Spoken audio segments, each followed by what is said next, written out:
व्यक्त करेंगे हमारे पार्टी के राष्ट्रीय अध्यक्ष श्री चिराग पासवान जी का, क्योंकि दोनों तरफ से देख रहे हैं कि बहुत कद्दावर, बहुत सीनियर नेता संविधान के चर्चे पर बोल रहे हैं, पर एक पहली बार जीत कर आए हुए महिला युवा सांसद को संविधान के चर्चे। नमस्कार, मैं मनीष कुमार वर्मा।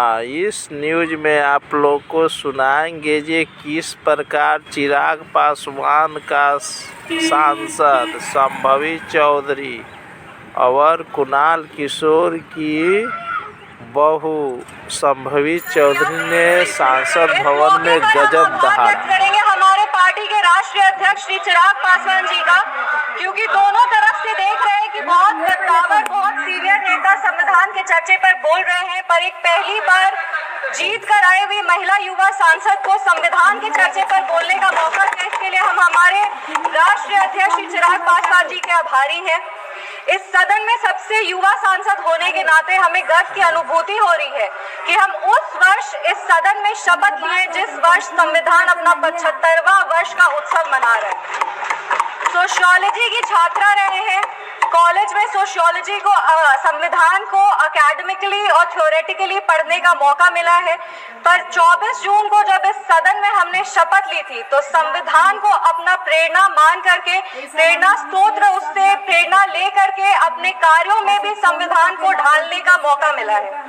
महात्मा गांधी जी ने भारत के संविधान के विषय में 1931 में कहा था, I shall strive for a constitution which will release India from thraldom and patronage. I shall work for an India in which the poorest shall feel that it is their country in whose making they have an effective voice. An India in which there is no high class or low class of people. An India in which all communities shall live in perfect harmony. This is the India of my dreams for which I shall struggle. इस सदन में जब हम शपथ लिए थे, संविधान की शपथ लिए थे और सत्य निष्ठा से प्रतिज्ञान किए थे कि भारत की प्रभुता और अखंडता को अक्षुण्ण रखेंगे और कर्तव्यों का श्रद्धा पूर्वक निर्वहन करेंगे, पर हमारे विपक्ष के लोग हैं जो विदेशी तंत्रों से हाथ मिला करके बार बार भारत की प्रभुता और अखंडता पर चोट करते हैं। एक तरफ जहां मोदी जी की कार्यकाल में FDI बढ़ा है, जो फॉरेन डायरेक्ट इन्वेस्टमेंट है, वहीं पे इतने ही वर्षों में कांग्रेस का SDI जरूर बढ़ गया। अब S उसमें क्या है, उसका नाम लेंगे तो हल्ला हंगामा हो जाएगा, इसीलिए आप लोग खुद ही समझ जाइएगा। ये वही बात हो गया, हिंदी का एक मुहावरा है, मुंह में राम बगल में छुरी, पर ये भी विपक्ष पे सही नहीं बैठता है, क्योंकि विपक्ष तो प्रभु श्री राम का नाम ही नहीं ले सकते, पर छुरी लेकर के बार बार संविधान की हत्या जरूर करने का कोशिश करते हैं। इसीलिए हम लोग कहते हैं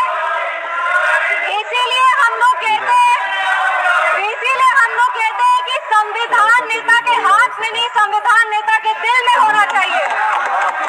एक उदाहरण देते हैं, 2008 में इसी सदन में ट्रस्ट वोट के लिए कैश फॉर वोट स्कैम किया गया था और लोकतंत्र का गला घोटने का कोशिश किया गया था। आपातकाल इमरजेंसी में जिस तरह से संविधान का चीरहरण हुआ था वो हम सब ने देखा था, और हम तो बिहार की बेटी हैं। एक पुत्र थे जयप्रकाश नारायण जी, जिन्होंने इसी दिल्ली में रामलीला मैदान में राष्ट्रकवि रामधारी सिंह दिनकर की एक कविता पढ़ी थी, सिंहासन खाली करो कि जनता आती है। उसने कांग्रेस की जड़ों को हिला दिया था और भारत में नई क्रांति का आह्वान किया था। आज जब हम संविधान के 75वें वर्ष का उत्सव मना रहे हैं तो हम नमन करते हैं संविधान के निर्माता डॉक्टर बाबा साहब भीमराव अंबेडकर जी का, जिन्होंने अपनी पूरे जीवन की सीख को इस संविधान के निर्माण में लगा दिया। लेकिन कांग्रेस ने उनका अपमान करने से वो कभी नहीं चूके। जिस संविधान सभा सेंट्रल हॉल में संविधान पे चर्चा हुई, संविधान लिखा गया, उस सेंट्रल हॉल में बाबा साहब की चित्र तक को इन्होंने लगने नहीं दिया। इनके कार्यकाल के 2 प्रधानमंत्री ने खुद भारत रत्न लिया सर मैम, लेकिन बाबा साहब को भारत रत्न नहीं देने दिया। मैं नमन करती हूँ उन सभी संविधान सभा के सदस्यों का जिन्होंने 2 साल 11 महीने और 17 दिन में इस संविधान को आकार दिया। बिहार के, इस देश के पहले राष्ट्रपति और संविधान सभा के अध्यक्ष डॉक्टर राजेंद्र प्रसाद जी का और संविधान सभा के सबसे पहले अध्यक्ष सच्चिदानंद सिन्हा जी का, जिन्होंने मिल करके इस संविधान के निर्माण में अपनी पूरी जीवन लगा दी।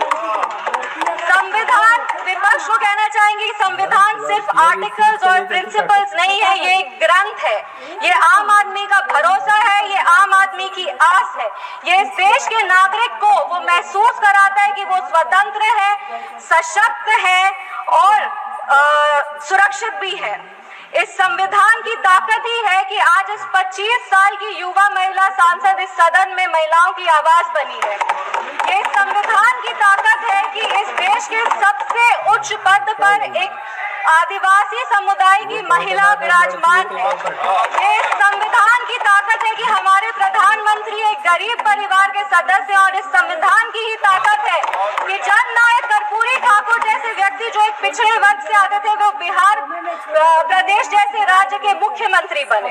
पर अब जब बिहार की बात कर रहे हैं तो हम जरूर इस सदन के संज्ञान में लाएंगे कि विपक्ष दल का एक शासन आया था जब बिहार में जंगल राज आ गया था।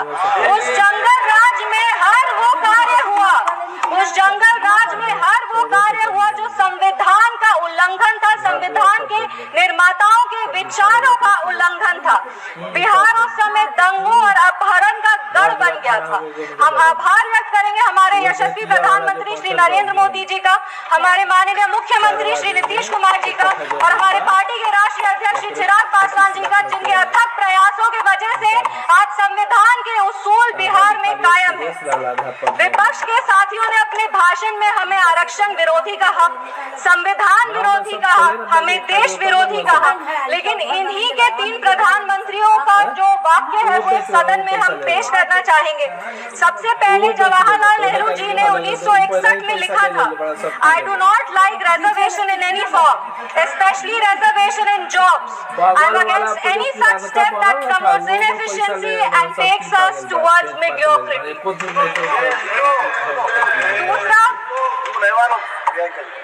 दूसरा, इंदिरा गांधी जी ने, नीरज चौधरी जी की एक किताब थी हाउ प्राइम मिनिस्टर डिसाइड्स, उसमें उन्होंने कहा था अपने तब के लॉ मिनिस्टर शिव शंकर जी को कि एक ऐसा ATR तैयार कीजिए कि सांप भी मर जाए और लाठी भी न टूटे। ये मंडल कमीशन के रिपोर्ट पे उन्होंने कहा था। तीसरी राजीव गांधी जी ने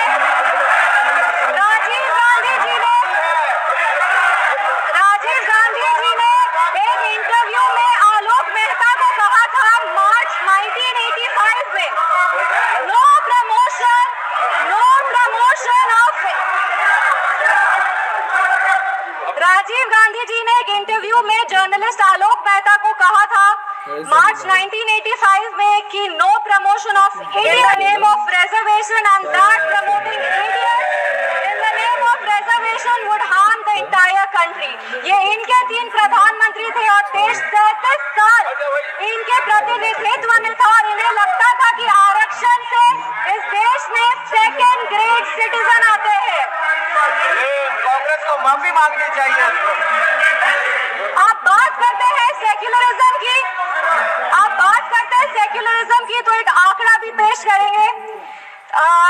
जवाहरलाल नेहरू जी के कार्यकाल में 16 राज्यों में 243 सांप्रदायिक दंगे हुए। इंदिरा गांधी जी की कार्यकाल में 15 राज्यों में 337 सांप्रदायिक दंगे हुए और राजीव गांधी जी के कार्यकाल में 16 राज्यों में 291 सांप्रदायिक दंगे हुए। ये कैसा सेक्युलरिज्म का परिभाषा है, हमें तो समझ नहीं आता। एक और बात कहेंगे, कहानी सुनाएंगे। 1984 में जब सिख रायट हो रहा था, 1984 में जब सिख रायट हो रहा था तो एक सिख समुदाय के व्यक्ति एक दलित नेता के घर में रक्षा पाने के लिए गए थे, एक पनाह मांगने गए थे। उस दलित नेता के घर को जला दिया गया था। वो दलित नेता कोई और नहीं, हमारे पार्टी के संस्थापक श्रद्धेय रामविलास पासवान जी थे, जिनके घर को 1984 में जला दिया गया था। आप बात करते हैं संविधान की और सेंटर स्टेट रिलेशन की, तो बता दें कि इंदिरा गांधी जी की कार्यकाल में 11 साल में 35 बार राष्ट्रपति शासन लगाया गया। एक महिला, एक युवा और एक दलित सांसद होने के नाते हमें गर्व होता है कि हमारी सरकार एक ऐसी सरकार है जिसने संविधान की के उसूल को अटल रखा है। हमारी सरकार ने संविधान को मजबूत करने का काम किया है। पिछड़े 2 मिनट बस खत्म करें। पिछड़े आयोग को संवैधानिक दर्जा हमारी सरकार ने दिया। पिछड़े वर्ग से आर्थिक रूप से कमजोर जो व्यक्ति आते हैं उनको आरक्षण हमारी सरकार ने दिया। इनके पास महिला प्रधानमंत्री थी, पर हमारे प्रधानमंत्री ने नारी शक्ति वंदन अधिनियम ला करके बढ़ाने के लिए MSJP न्यूज एक बार अवश्य देखे, अपना राय कमेंट बॉक्स पर अवश्य भेजे। जय हिंद, भारत माता की जय।